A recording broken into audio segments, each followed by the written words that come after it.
अस्सलाम वालेकुम।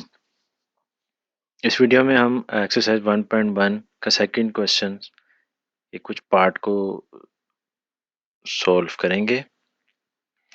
अच्छा, कोई प्रॉब्लम आपको हो रही है किसी क्वेश्चन में तो आप कमेंट्स कर सकते हैं, ताकि मैं आपको फिर उसका आंसर दे दूंगा। अपनी ईमेल सेंड कर दें या फिर उस पर मैं आपको उसका आंसर दे दिया करूंगा।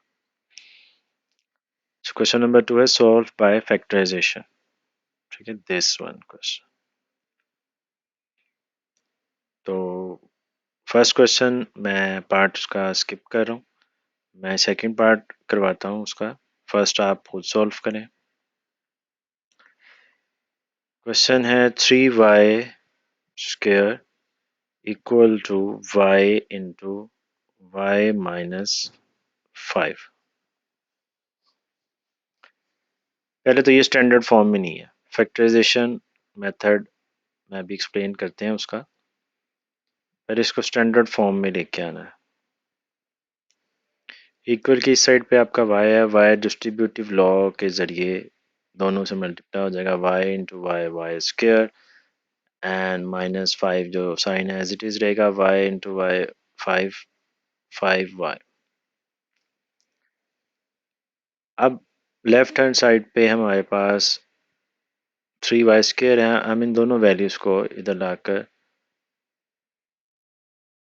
माइनस करते हैं। y स्क्वायर चूँकि उसका साइन यहाँ पे पॉजिटिव है तो यहाँ माइनस हो गया, और माइनस 5y चूँकि वहाँ पे नेगेटिव है तो इस लेफ्ट हैंड साइड पे आके उसका साइन हो गया पॉजिटिव। चूँकि हमने सबको मूव कर दिया तो यहाँ पे सिर्फ रह गया है 0।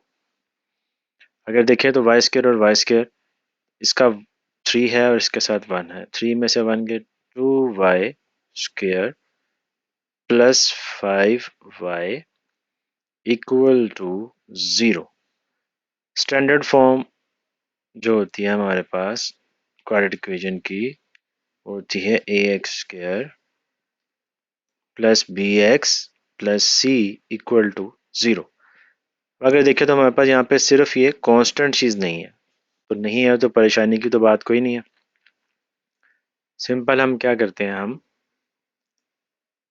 इन दोनों में अगर हम देखें तो हमारे पास y कॉमन आ रहा है।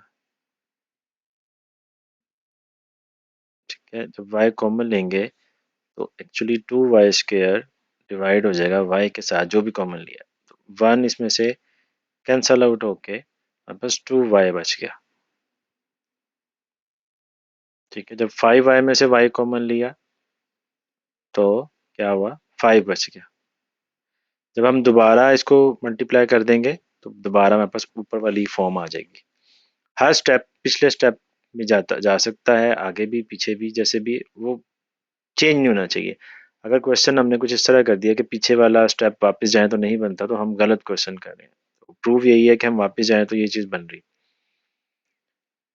अब ये भी एक फैक्टर है और ये भी एक फैक्टर है। फैक्टर्स क्या होते हैं, लाइक 3 into 4 इक्वल टू 12, तो ये एक फैक्टर है और ये भी एक फैक्टर है 12 का। ठीक है, अब इन दोनों का आंसर है 0। 0 कब आता है, जब आप 0 से किसी चीज़ को मल्टीप्लाई कर देते हैं, लाइक 0 into 2 0। तो अब ये भी हो सकता है कि आया इस y की वैल्यू 0 थी और आया ये फैक्टर 0 प्रोड्यूस कर रहा है, जिस वजह से हमारा ओवरऑल आंसर 0 आ जाता है। कोई दोनों 0 हो सकते हैं या दोनों भी 0 हो सकते हैं, डिपेंड करता है। ठीक है, y अगर 0 होता है तो यहाँ पे पुट करेंगे तो तब 0 आंसर आता है, और यहाँ पे भी। और एक चीज़ में हम देख सकते हैं कि ये अगर प्रोड्यूस कर दे 0 तब भी आ सकता है। तो फर्स्ट y इक्वल टू 0 चूँकि हमारे पास सिंपलेस्ट फॉर्म में आ गया है, तो फर्स्ट फॉर्म तो ये हो सकता है कि y ही 0 आ जाए। और सेकंड हम अब इसको देख रहे हैं, 2y 5 इधर प्लस है, इक्वल के इस तरफ आकर माइनस हो गया, प्लस है इधर आकर माइनस हो गया। अब y के साथ 2 मल्टीप्लाई हो रहा है तो उधर जाकर वो डिवाइड हो गया। तो सेकंड फॉर्म हमारे पास ये आ गई कि y यहाँ तो हमारे पास -5/2 हो जाए या 0 हो जाए। सो हमारा आंसर जो हुआ वो क्या है, y इक्वल टू 0 और -5/2, इन दोनों कंडीशंस में हमारे पास जो आंसर है वो 0 आ जाता है। ये हमने बाय फैक्टराइजेशन इसको सॉल्व किया है। अब हम क्वेश्चन 2 का ही फैक्टराइजेशन वाला मेथड करते हैं और उसके लिए हम क्वेश्चन नंबर 2 का थर्ड पार्ट ले लेते हैं, विच इज, हम देख सकते हैं राइट हैंड साइड पे, मैं इसको लिख रहा हूँ यहाँ पे, 4 minus 32x equal to 17x square.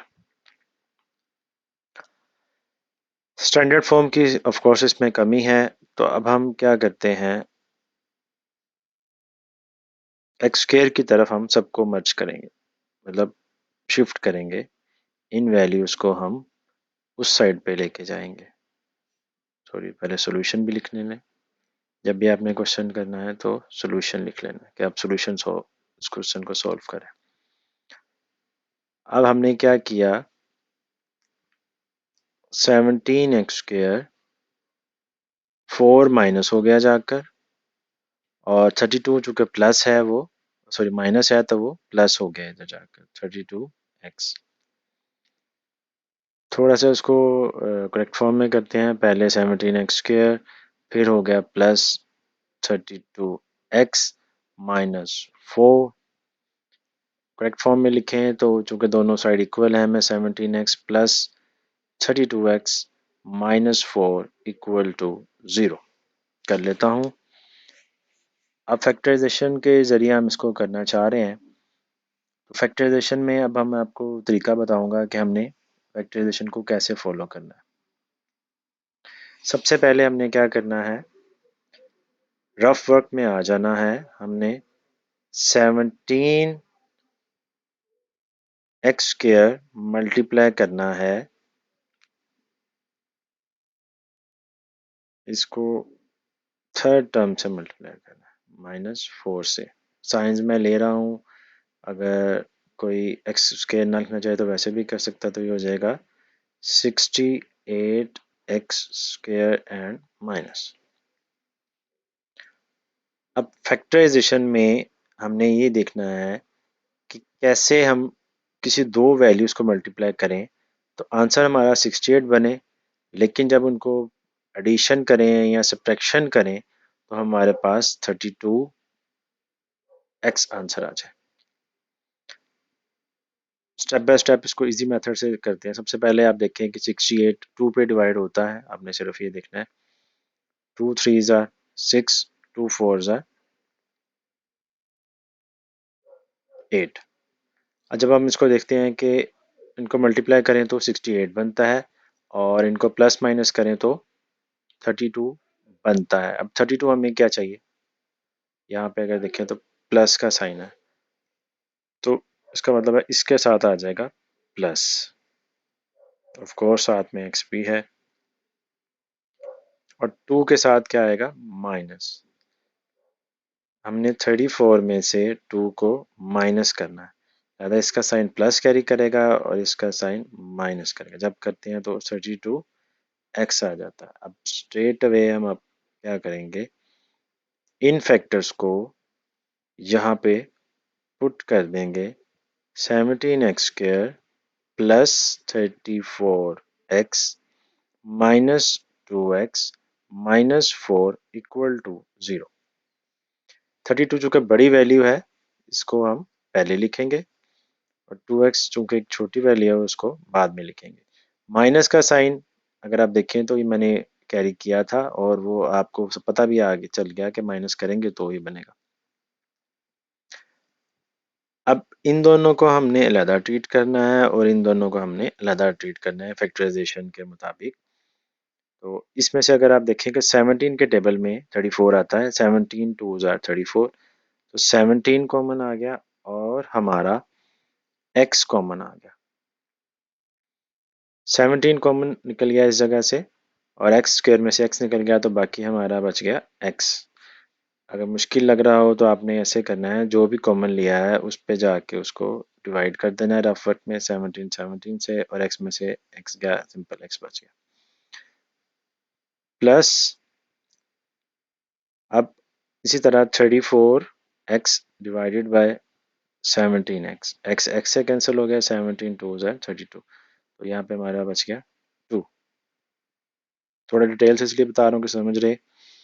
अब नेक्स्ट में हम अगर देख रहे हैं तो हमारे पास एक तो माइनस का साइन भी कॉमन आ रहा है, नहीं हो तो जो शुरू में है वो साइन है तो कॉमन आना ही आना है, तो माइनस कॉमन आया, और 2 और 4 में से सिर्फ 2 कॉमन आ रहा है, x हमारा एज इट इज रहेगा, -2 कॉमन आ गया, -2 जब कॉमन आया तो -2x को हम डिवाइड करेंगे, -2 से 2 2 से कैंसिल, माइनस माइनस से कैंसिल, तो यहाँ पे प्लस बचता है।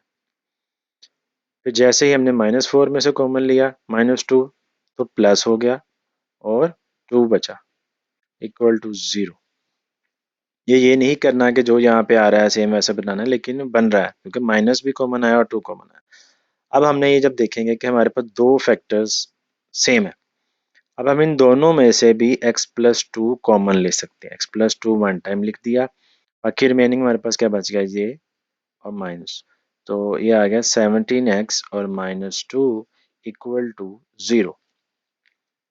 अब दो फैक्टर्स की जो मल्टीप्लिकेशन है, इन दोनों का मल्टीप्लाई करने से जो आंसर आ रहा है वो 0 आ रहा है, तो हम लिख सकते हैं x+2 इक्वल टू 0 और 17x - 2 इक्वल टू 0। सिंपली यहाँ पे एक्स को इस साइड पे लेफ्ट हैंड साइड पे छोड़ देंगे और 2 जब वहां जाके माइनस हो जाएगा 0 में से, तो ये हमारा एक आंसर आ जाता है कि x की वैल्यू में अगर हम 2 पुट कर दें और इस वैल्यू में देखें तो 17x इक्वल टू 2 इधर जाके प्लस हो जाएगा, जो कि 0 है इसको लिख सकते हैं, और 17 जो है वो 2 को जाके डिवाइड कर देगा, इधर मल्टीप्लाई हो रहा है तो इधर जाके ये डिवाइड कर देगा, तो x की सेकंड वैल्यू जो आ गई है हमारे पास वो 2/17 है। तो लिहाजा हम कह सकते हैं कि जो हमारा x की वैल्यू जब -2 पुट करते हैं और 2/17 पुट करते हैं तो आंसर हमारा 0 आता है। क्वेश्चन हमारा यहाँ पे एंड हो चुका है, आंसर्स हमारे आ चुके हैं, मतलब हमारा ये आंसर है 2/17 और -2, इनको हम ऐसे लिख देंगे, हमारा आंसर आ जाएगा। अब चीज़ क्या है कि -2 हम क्वेश्चन खत्म हो चुका है, ठीक है, वैसे ही प्रूफ के लिए बता रहा हूँ। लाइक हमारे पास जब ये था, हमारे पास 4 - 32x इक्वल टू 17x², हम अगर इसमें -2 पुट करके देखें x की जगह, तो यहाँ पे आया -2 equal to 17 into -2x², 4 minus minus ये मल्टीप्लाई हुआ 32 इंटू 2 64 एंड 17 इंटू 2 -2 का स्क्वायर है तो वो 4 ही हो जाएगा, तो ये हमारे पास क्या आया 68, और 7 इंटू 4 क्या हुआ 68, तो ये इक्वेशंस को हमारा फुलफिल करता है। अगर शक हो तो हम इस तरह भी उसको प्रूव कर सकते हैं, लेकिन मैंने ऐसे ही आपको करवाया ताकि आपको पता हो कि आंसर को पुट करने से इक्वेशन आपकी इक्वल ही रहती है।